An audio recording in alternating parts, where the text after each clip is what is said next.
les radicelles, ceux qui tirent les racines, sont presque aux périphéries de l'ombre. Donc pour les agrumes, ce n'est pas là-bas qu'il faut arroser, c'est ici. Ils ont de toutes petites feuilles racines, on dirait des éponges. Voilà, c'est ça qui tire. Ouais. Donc si tu mets l'eau là-bas, c'est une perte de temps et d'énergie. La stevia. C'est avec ça qu'on fait le sucre que vous avez dit.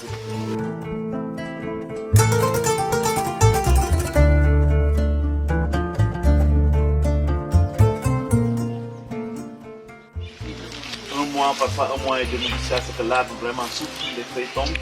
Dès que tu remets l'arrosage, ça reprend. Le cycle végétatif 5-6 mois, tu commences à récolter.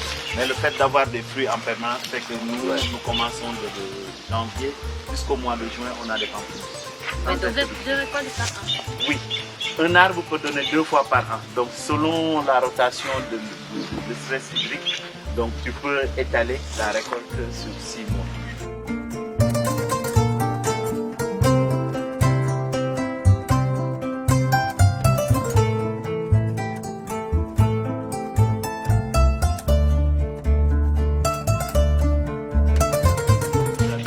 De faire de la pompe de carotte, ils fabriquent un complément alimentaire pour les enfants. Donc on rachète la carotte en bois et après on en fait.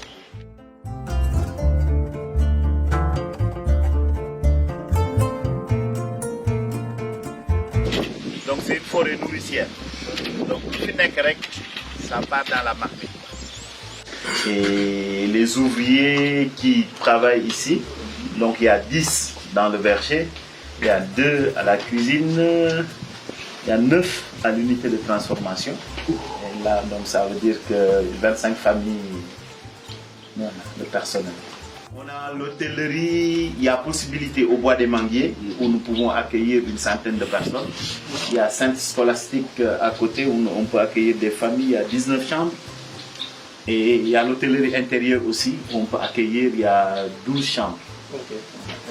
Ok, merci encore. Merci.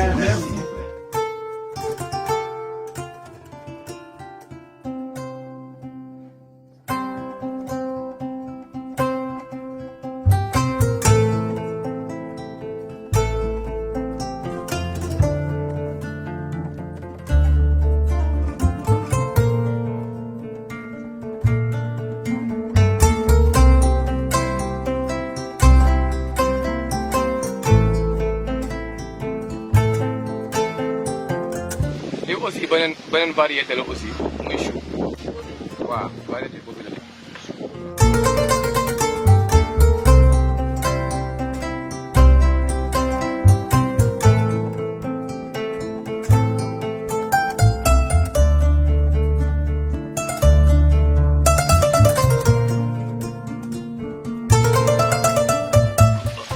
Je vous accueille d'abord dans notre salon.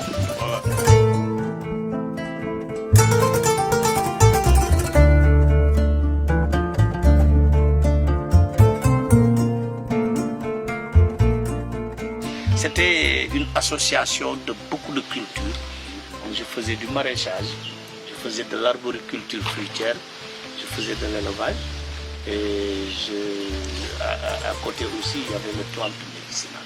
Donc c'était un ensemble d'activités que j'avais développées ici.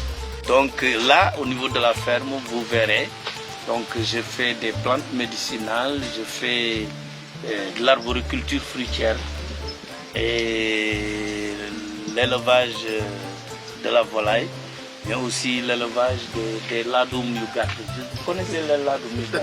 La majeure partie des produits de la ferme sont transformés sur place. Donc on fait la transformation.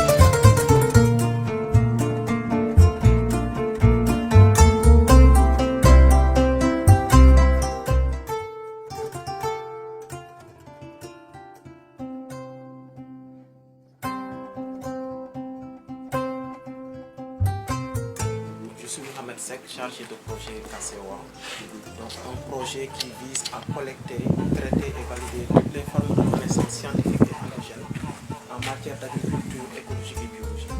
Donc ces connaissances-là seront transmises aux différents acteurs de la chaîne de valeur, mais Maintenant, nous, en tant qu'organisation, nous ne le faisons pas directement, mais on passe par des multiplicateurs et des multiplicatrices. Donc c'est ces gens-là que vous voyez.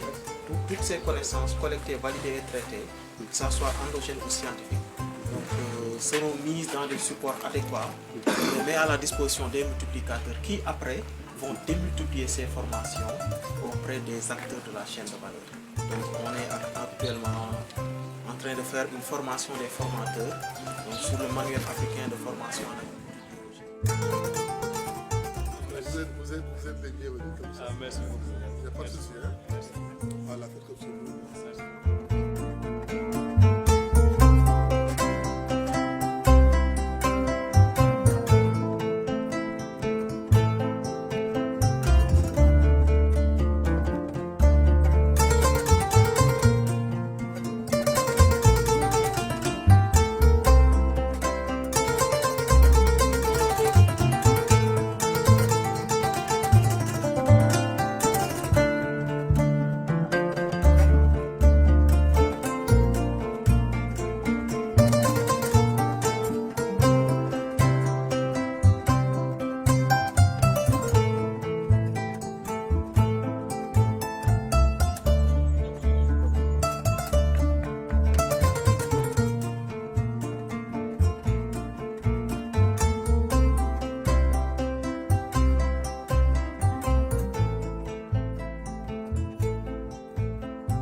Mais quand la pomme de terre est bien sortie, a commencé alors à se développer, là, l'eau ne suffit plus pour la pomme de terre.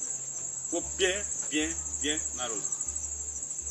Et ensuite, quand vous arrivez vers la fin du cycle de la pomme de terre, qui généralement dure 2 mois et demi, hein, quand vous allez diminuer l'eau aussi, les arrosages. Et même, comme je disais, comme l'oignon, alors à 15 jours de la récolte, vous arrêtez complètement l'eau. Et ça, c'est la période de ressillage. La pomme de terre va perdre alors tout ce qu'elle avait comme eau, et ensuite ça va être des pommes de terre dures qui se conservent très bien. Et aussi, l'agriculture bio permet une très bonne conservation de la pomme de terre. Tout ce qu'on disait, par exemple, les tomates, etc., quand vous les cultivez en agriculture bio, vous multipliez vos chances de conservation presque 10 fois. En fait, quand on plante, on met un peu de temps.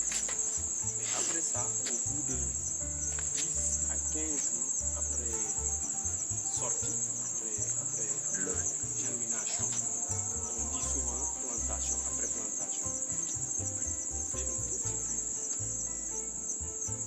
On va arroser.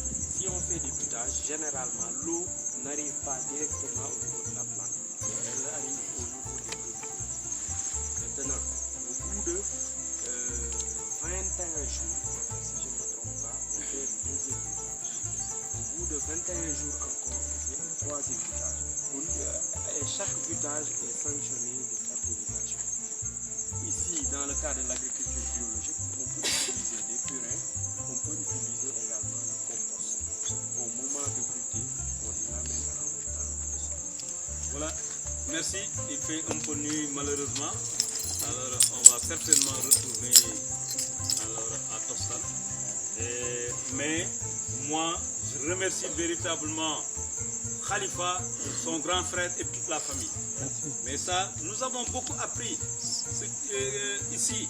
Et donc, aujourd'hui, Khalifa, vous avez rempli votre rôle de formateur.